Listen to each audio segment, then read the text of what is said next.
पाकिस्तान हमला करेगा तो हम बड़ा हमला कर करके जवाब देंगे। हम गोली का जवाब गोले से देंगे।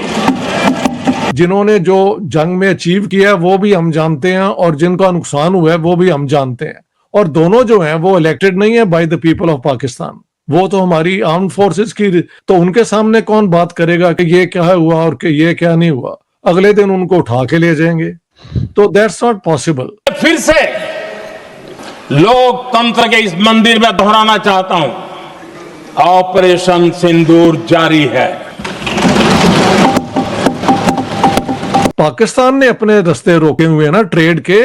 चाइना और India despite all the confrontation, as you tell me, उनकी ट्रेड डील्स बढ़ रही हैं, सारा कुछ हो रहा है। तो ये अकल इस्लामाबाद में क्यों नहीं कभी आई?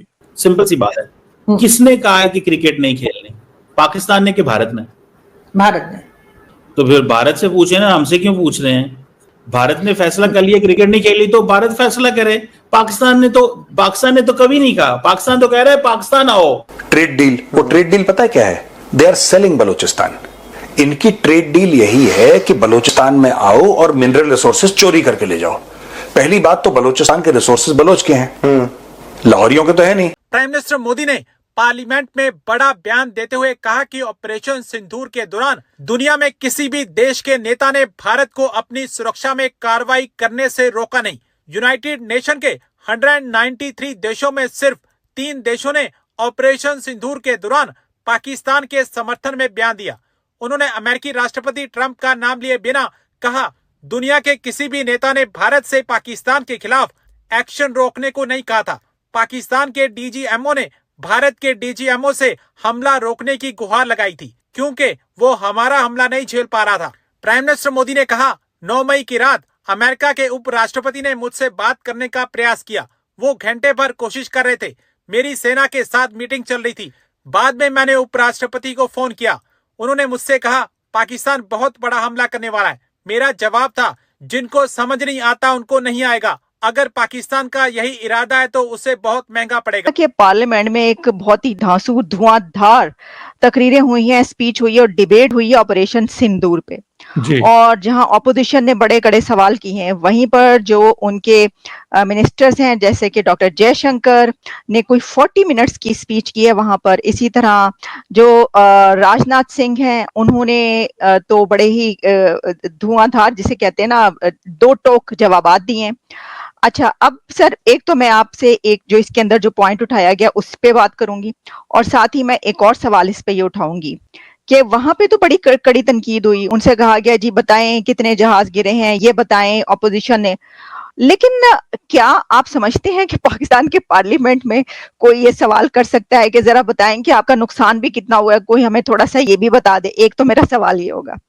तो दूसरा ये होगा कि जो राजनाथ सिंह हैं, उन्होंने ये कहा है कि ये तो आप हमसे पूछ रहे हैं कि जहाज कितने गिरे, कि आप हमसे ये क्यों नहीं पूछ रहे कि हमने उनके कितने जहाज गिराए हैं और हमने उनकी कितनी बेसिस को उड़ाया है? तो over to you doctor Ishtiaq Ahmed जी।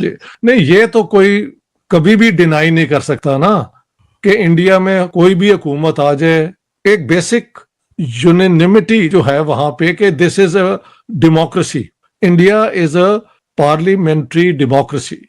और नरेंद्र मोदी और बीजेपी अब 10 साल से हुकूमत में भी रहे हैं। लास्ट इलेक्शन में जो उनका क्लेम था उससे बहुत कम सीटें आई हैं, तो कहीं ना कहीं इलेक्शन भी फेयर होता है। और इंडियन पार्लियामेंट में बहुत देर से ये मिनिस्टर्स आए, लेकिन जब भी आए उनकी तैयारी जो है वो इम्प्रेसिव है। तो पाकिस्तान कभी भी डेमोक्रेसी नहीं हुआ। ये ना लियाकत अली के दौर में हुआ, ना कभी और हुआ है। ये बस एक दूसरे के गले पड़ जाना, एक दूसरे को गालियां दे देना, वहां तक है। लेकिन हुकूमत पे तनकीद हो और खुल के तनकीद हो, 65 वॉर के ऊपर कोई बात नहीं हुई। 71 पे तो ये था कि हम जीत रहे हैं, एंड देन वी लर्नड कि वहां पे तो हमने सरेंडर कर दिया। So Pakistan has never been a democracy in a sort of reliable sense. हाँ, स्पर्ट्स ऑफ डेमोक्रेटिक स्पेसेस मिलते रहे हैं। तो पाकिस्तान में कभी हो ही नहीं सकता कि इस पे ओपन बात हो, क्योंकि जिन्होंने जो जंग में अचीव किया है वो भी हम जानते हैं और जिनका नुकसान हुआ है वो भी हम जानते हैं। और दोनों जो हैं वो इलेक्टेड नहीं है by the people of Pakistan, वो तो हमारी आर्म्ड फोर्सेस की, तो उनके सामने कौन बात करेगा कि ये क्या हुआ और कि ये क्या नहीं हुआ, अगले दिन उनको उठा के ले जाएंगे, तो that's not possible. So the Indian debate was very impressive by the way, और उनके दोनों मिनिस्टर बहुत अच्छी तैयारी करके आए थे। I do not agree with all what they said, but by and large they were right कि कितनी कोशिश हुई है इंडिया की तरफ से, उसमें कोई शक है। बल्कि इन्हें चाहिए था 1947 के बाद पंडित जवाहरलाल नेहरू से ये कोशिशें शुरू थी कि चलो जी पार्टीशन हो गई है, बट लेट्स, हम एशियन लोग हैं, वी लिव टुगेदर, ये है। पाकिस्तान ने वो कश्मीर का इशू लेके अपना भी सत्यानाश किया और कुछ अचीव भी नहीं किया। सिंपल सी बात है, किसने कहा है कि क्रिकेट नहीं खेलनी? पाकिस्तान ने कि भारत ने? भारत ने। तो फिर भारत से पूछे ना, हमसे क्यों पूछ रहे हैं? भारत ने फैसला कर लिया क्रिकेट नहीं खेली तो भारत फैसला करे। पाकिस्तान ने तो कभी नहीं कहा। पाकिस्तान तो कह रहा है पाकिस्तान आओ। कि जो इन्होंने 3 लोग मारे हैं कश्मीर में, आपको लग रहा है कि अब हालात बेहतर होंगे? और क्या ये वही लोग थे जिन्होंने अटैक किया था? मुझे तो नहीं पता मैडम, ये वही लोग हैं या वही नहीं लोग, लेकिन मुझे सिर्फ इस चीज का पता है, एक चीज का मुझे पता है, वो क्या कि जिस दिन पार्लियामेंट का सेशन हो रहा है उसी दिन ये ऑपरेशन हो रहा है। आप क्या समझती हैं कि इंडियन गवर्नमेंट जो है वो इतनी मासूम है कि उधर से पार्लियामेंट का सेशन चला दिया और उधर से ऑपरेशन शुरू कर दिया? सब पता है उनको वो क्या कर रहे हैं, उनको बहुत अच्छे से समझ है। उनको पता था पार्लियामेंट में चीजें हमसे मैनेज कोई नहीं होनी, जो सवाल उठने हैं वहां पे, ठीक है, जो चीजें वहां पे उठनी है। अब मैडम है तो शो आपका, लेकिन ये सॉफ्टवेयर हमें इजाजत देता है कि मैं आपको कुछ चीजें सुना दूं, अगर आप इजाजत दें तो मुझे।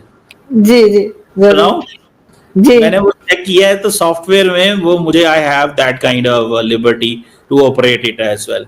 और पंजाब में बिसियाना एयरफोर्स स्टेशन के पास आपका एक विमान, लड़ाकू विमान जिसका नाम रिफाल है, मैं उसकी फोटो लेके आया हूं। उसका टेल गिरा और मैं वहां पर गया, उसके ऊपर लिखा था BS-001 और नीचे ये BS-001 आपका रफाल एयरक्राफ्ट गिरा पहले दिन, जिसमें गिरने पर एक व्यक्ति की मौत हुई और 9 लोग जख्मी हुए। ये मीडिया में आया, SMO ने बताया। और आपके आदरणीय भारती जी, एयर मार्शल भारती, उन्होंने भी ये माना, लेकिन उन्होंने कहा कि अनआइडेंटिफाइड एयरक्राफ्ट है। एक एयरक्राफ्ट गिरता है, लेकिन आपने उसको अनआइडेंटिफाइड एयरक्राफ्ट का नाम देके आपने देश की जनता को मूर्ख बनाने का काम। ऑपरेशन महादेव स्टेज्ड था, इस सेंस में स्टेज था कि इनको, इन बंदों का पहले ही पता होता है कहां पे हैं। ऑन टाइम उस वक्त पकड़ के गोलियां मार के ऊपर गन्स रख के और कह दिया। मैं ये नहीं कह रहा कि वहां पे ये ऐसे वो जो कश्मीर के अंदर ऐसे लोग नहीं हैं जो इंडियन फौज से नहीं लड़ रहे, मैं ये नहीं कह रहा, लड़ रहे हैं, डेफिनेटली लड़ रहे हैं, लेकिन इन्होंने पूरे का पूरा अलाउ कर दिया कि ये कब करें। ये उन्होंने उस वक्त अलाउ किया जब पार्लियामेंट के अंदर चल रहा था। तो ये 2 भाई साहब हैं, एक भाई ने कहा मैंने तो खुद जहाज देखा है, और उसने कहा नंबर भी मेरे से ले लो, ये नंबर है। उसने कहा मेरे से नंबर मांग लो, मैं तुम्हें नंबर बता रहा हूं, ठीक है।